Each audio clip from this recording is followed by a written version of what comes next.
Hello student, this is तनु टिप्टान और आज हम बात करने वाले हैं हमारे एक नए क्वेश्चन पेपर की वो बात जिसका नाम है company law second. That means ये आपका फोर्थ सेमेस्टर का क्वेश्चन पेपर है। इससे पहले आपके जितने भी सब्जेक्ट है जैसे कि बिजनेस लॉ है, बिजनेस स्टैटिस्टिक है, कॉर्पोरेट अकाउंटिंग है, कंप्यूटराइज अकाउंटिंग सिस्टम है, आई होप किसी का रूरल मार्केटिंग का भी सब्जेक्ट होगा, है ना, एडवर्टाइजिंग का भी है। इन सभी के क्वेश्चंस पेपर ऑलरेडी अब अपलोड हो चुके हैं हमारे क्वेश्चन पेपर चैनल पर। ठीक है, ये वीडियो स्पेशल इस चैनल पर इसलिए अवेलेबल है क्योंकि आप सभी को नोटिफिकेशन मिल जाए कि आप सभी के लिए हमने एक स्पेशल चैनल ओपन किया है जहाँ पर आपको हर तरह के क्वेश्चन पेपर मिलेंगे, डिफरेंट यूनिवर्सिटी के मिलेंगे। जितनी हमारी कोशिश रहेगी आपको सभी तरह की सर्विस प्रोवाइड की जाए। ठीक है, सो उस चैनल के ऊपर विजिट कीजिए और अपने नीड के अकॉर्डिंग आप अपना क्वेश्चन पेपर देख सकते हैं। सो आपको मैं इन्फॉर्मेशन ये दे देती हूँ कि आपके एग्जाम के केवल 30 से 40 दिन रह गए। दैट मीन्स मई के मिड और मई के एंड में आपके एग्जाम कंडक्ट किए जाएंगे, फोर्थ सेमेस्टर के, सिक्स सेमेस्टर के और सेकेंड सेमेस्टर के। सो हमारे पास टाइम बहुत कम है। ठीक है, कल से हमारा सिलेबस स्टार्ट हो जाएगा जितनी पॉसिबिलिटी है मेरी कंपनी लॉ की। ठीक है, इससे पहले मैं क्वेश्चन पेपर इसलिए अपलोड कर रही हूँ क्योंकि आपको थोड़ा सा आइडिया हो जाए कि क्योंकि आपके पास थोड़ा टाइम है, सिलेबस थोड़ा सा बोर्ड है, ठीक है, लेंथी है, तो इसके पैटर्न के अकॉर्डिंग, उसके टफनेस के अकॉर्डिंग हम अपना सिलेबस अब की बार कवर करेंगे। देखो यहाँ पे क्या लिखा हुआ है, कंपनी लॉ सेकंड का पेपर है और 2022 का है। ये पेपर कोड नज़र आ रहा होगा 404 है। टाइम आपको 3 घंटे ही दिए जाएंगे। जैसे पहले आपको अलाउड था कि 3 घंटे दिए जाएंगे, 3 घंटे के अंदर मीन्स कि 180 मिनट के अंदर आपको 80 नंबर का पेपर पूरा करना है। ठीक है, अब मैं आपको साथ साथ ये भी बताती जाऊंगी कि कैसे कंप्लीट करेंगे और किस तरह से आपको अपने क्वेश्चन की स्ट्रेंथ और अपने क्वेश्चन की लेंथ आपको करनी होगी। ये कह रहे हैं कि अटेम्प्ट 5 क्वेश्चन इन ऑल। आपको 9 से 10 क्वेश्चन दिए जाएंगे और इन 9 से 10 क्वेश्चन में से कोई भी 5 क्वेश्चन आपको अटेम्प्ट करना है और इन 5 में से पहला जो क्वेश्चन होगा ना वो कंपलसरी है और बाकी बचे 4 आपको करने होंगे 8 ऑप्शन में से। देखो यहाँ पे सबसे पहले कंपलसरी क्वेश्चन देख लेते हैं। क्या है, डिफाइन द टर्म डायरेक्टर। संचालक शब्द को परिभाषित करना है। डायरेक्टर क्या होता है ये आपको एक्सप्लेन करना है। वैसे मैं कंपनी लॉ का ऑलरेडी सिलेबस करवा चुकी हूँ पिछले सेशन के अंदर। अब की बार फिर एक नए जोश के साथ मैं करवाना चाहूँगी। ठीक है, आपका पूरा सिलेबस दोबारा से करवाना चाहूँगी। नेक्स्ट क्वेश्चन क्या है, what do you mean by the qualification share. Qualification share क्या होता है। ठीक है, योग्यता अंशों को आप क्या समझते हैं उसको, उसकी डेफिनेशन लिखनी है। ठीक है, नेक्स्ट क्या है, right A short note on removal of secretary. जब आप सचिव को हटाते हैं, सेक्रेटरी को हटाते हैं, तो आपको क्या क्या किन किन बातों का ध्यान रखना चाहिए उसके ऊपर आपको एक नोट लिखना है। Removal of secretary, chapter number 3 है ये सेक्रेटरी का। ठीक है, नेक्स्ट है differentiate between ordinary and special resolution.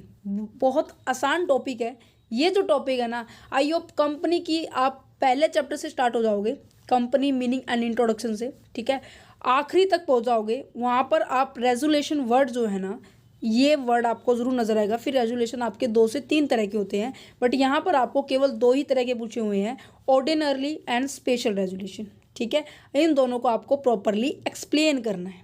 ठीक है जी, नेक्स्ट है explain the term amalgamation. Amalgamation क्या होता है। देखो ये जो टर्म है ना, कॉर्पोरेट अकाउंट के अंदर भी आई है, जो कि हमने 3rd सेमेस्टर के अंदर कवर की थी। 3rd सेमेस्टर के अंदर प्रॉपर एक चैप्टर है अमलगमेशन मर्जर के ऊपर, है ना। एक अमलगमेशन होता है और एक प्रिंसिपल ऑफ मर्जर होता है। इन दोनों के ऊपर हमने बारे में हमने डिस्कस किया था। यहाँ पर भी ये वही टर्म है और कोई चेंज नहीं है। वहाँ पे प्रैक्टिकल था, यहाँ पे थ्योरी है, बट जब तक आपको थ्योरी समझ नहीं आएगी तब तक आप प्रैक्टिकल भी नहीं कर पाओगे, राइट।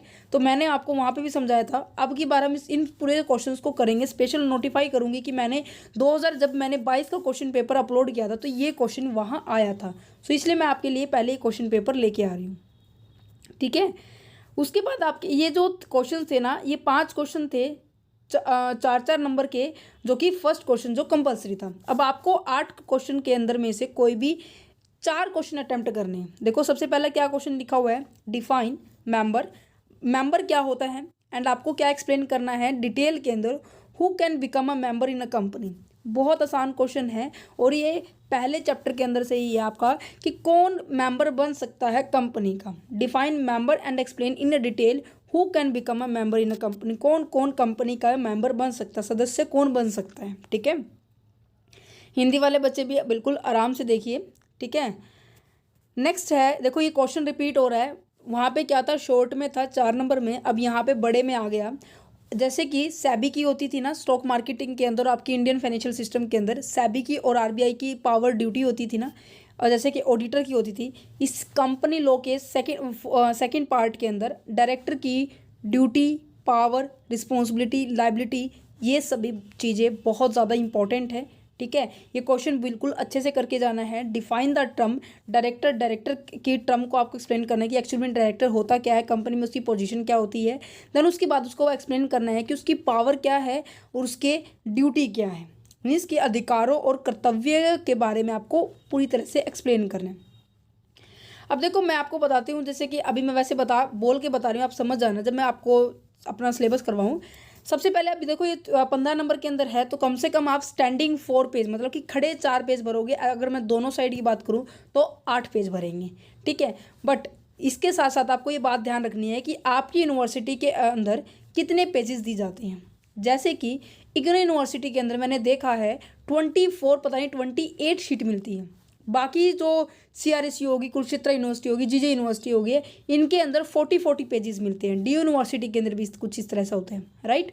तो अपनी यूनिवर्सिटी के पेजेस जैसे भी देते हैं वो, उसके अकॉर्डिंग आपको क्या है, क्वेश्चन की लेंथ करनी है, ठीक है। अब ये ना हो कि 28 पेज आपको देते हैं, 4 पेज आप इस 15 नंबर के अंदर भर रहे हैं, तो बाकी के लिए आपको मतलब शीटें कम पड़ जाए, ऐसा नहीं होना चाहिए।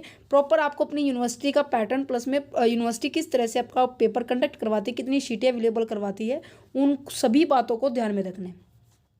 और जब हम इस 15 नंबर के क्वेश्चन को शुरू करेंगे, सबसे पहले आपको क्या करना होगा, आपको इंट्रोडक्शन लिखना होगा, 5 से 7 लाइनों का इंट्रोडक्शन लिखना होगा। उसके बाद आपको मीनिंग लिखना है। फिर डायरेक्टर की प्रॉपर डेफिनेशन दी होती है एक पर्टिकुलर ऑथर के द्वारा, वो आपको लिखनी है, ठीक है। देन उसके बाद आपको पावर ड्यूटी को एक्सप्लेन करना है। अब देखो 2 चीज़ें पूछी गई है, पावर पूछी गई है, ड्यूटी पूछी गई है। पावर के अंदर 7 पॉइंट, ड्यूटी के अंदर 7 पॉइंट, 7 है 7 14 पॉइंट हो गए। आगे आपने थोड़ा सा एक्सप्लेन किया है, पीछे कंक्लूजन जरूर लिख के आना है। कुछ इस तरह से आपका क्वेश्चन होना चाहिए जिससे एग्जामिनर आपको देखते ही नंबर दे, ठीक है। नेक्स्ट क्वेश्चन क्या कह रहा है कि discuss in detail the provision of a company act related to the remuneration. Remuneration के रिगार्डिंग जो कंपनी एक्ट के अंदर प्रोविजंस हैं उनके बारे में आपको बताना है, ठीक है। और साथ ही साथ ये पूछा गया है vacation of office and removal of a director. Director को किस तरह से पद से हटाए जाने की मतलब प्रोसेस को पूछा गया है, उसके प्रोविजंस को पूछा गया है कंपनी एक्ट 2013-1956 के अकॉर्डिंग, ठीक है। नेक्स्ट है write an explanatory note on the legal and actual position of the company secretary. Chapter number 3 से है, क्या कह रहा है कि आपको कंपनी सेक्रेटरी की लीगल और एक्चुअल पोजीशन के ऊपर आपको एक नोट लिखना है। एक मतलब कि जितना आपको पता होता है उसकी ड्यूटी, राइट्स, अधिकार, जितने भी पॉइंट्स उसके अंदर आते हैं, ठीक है। एक प्रॉपर टॉपिक है ये, उसके अंदर आएगा ये। नेक्स्ट आ जाता है मीटिंग के अंदर, इसके ऊपर एक स्पेशल मीटिंग वाला चैप्टर है ये, वहाँ पर इसको एक्सप्लेन किया गया है। मीटिंग काफ़ी तरह की होती है। यहाँ पर आपसे क्या पूछा गया, what is the extra ordinary meeting. जब हम क्या है प्रॉपर एक स्पेसिफाइड टाइम लिमिट का इंतज़ार नहीं कर सकते, तो at the time on the spot जब हम कोई मीटिंग कराते हैं वो एक्स्ट्रा ऑर्डिनरी मीटिंग होती है। जब हम किसी टाइम लिमिट का इंतज़ार नहीं कर सकते, by whom can it's can be called, ठीक है। कौन बुला सकता है इस एक्स्ट्रा ऑर्डिनरी मीटिंग को, what are the legal provision regarding this, इसके प्रति एक्स्ट्रा ऑर्डिनरी के प्रति क्या क्या प्रोविजंस है आपको वो भी एक्सप्लेन करने हैं, ठीक है। नेक्स्ट आ जाता है question, what do you understand by the term of dividend. Dividend लाभांश, शब्द लाभांश के बारे में आप क्या समझते हैं, आपको क्या पता है इसके बारे में। What are the provision of the company act regarding the declaration and payment of a dividend. Company act के अकॉर्डिंग प्रोविजन क्या क्या है, किसके रिगार्डिंग, कैसे आप डिविडेंड को डिक्लेयर कर सकते हो और कैसे आप डिविडेंड की पेमेंट करोगे, उनके प्रोविजंस को आपको, उनके जो आपके जो प्रावधान हैं वो आपको बताने हैं, ठीक है। क्वेश्चन नंबर 8 क्या कह रहा है, explain in detail the provision regarding the amalgamation and reconstruction of a company companies under the company act. ये क्या कह रहा है कि आपको प्रोविजंस बताने किसके रिगार्डिंग, अमलगमेशन के रिगार्डिंग और रिकंस्ट्रक्शन के रिगार्डिंग, जो आप कंपनी होती है कंपनी एक्ट 2013 के अकॉर्डिंग, 1956 के अकॉर्डिंग। नेक्स्ट क्वेश्चन आ जाता है, हु इज़ ऑफिशियल लिक्विडेटर। कौन ऑफिशियल लिक्विडेटर होता है? लिक्विडेटर समझते हैं ना, जब कोई कंपनी बंद होती है तो गवर्नमेंट कोर्ट के द्वारा एक पर्सन अपॉइंट करते हैं जो कि इस कंपनी को बंद करने का काम करेगा, जो कि इस कंपनी के बुक ऑफ अकाउंट, ट्रांजैक्शंस को चेकआउट करेगा, एसेट्स को बेचेगा, लायबिलिटी को पे ऑफ करेगा। इन सभी कामों के लिए एक पर्सन को अपॉइंट किया जाता है जिसे हम कहते हैं लिक्विडेटर। तो ये कहते हैं कि कौन ऑफिशियल लिक्विडेटर होगा, उसकी क्वालिटी बताई गई है आपके चैप्टर के अंदर, and what are his and her power and duty. और जो लिक्विडेटर की क्या क्या पावर है, क्या क्या ड्यूटी है, आपको वो एक्सप्लेन करनी है। ठीक है, आइए आप, जैसे मैंने आपको क्वेश्चन पेपर समझाया है वो आपको चैप्टर के साथ आपको समझ में आएगा कि ये चैप्टर कौन से रिलेट करता है, आपको किस तरह से पेपर को अंदर अटेम्प्ट करना है। ठीक है, इसी तरह से आप बाकी क्वेश्चंस पेपर भी आपको क्या करना है, आपके जो सेकंड चैनल है हमारा क्वेश्चन पेपर, वहाँ पर अवेलेबल है।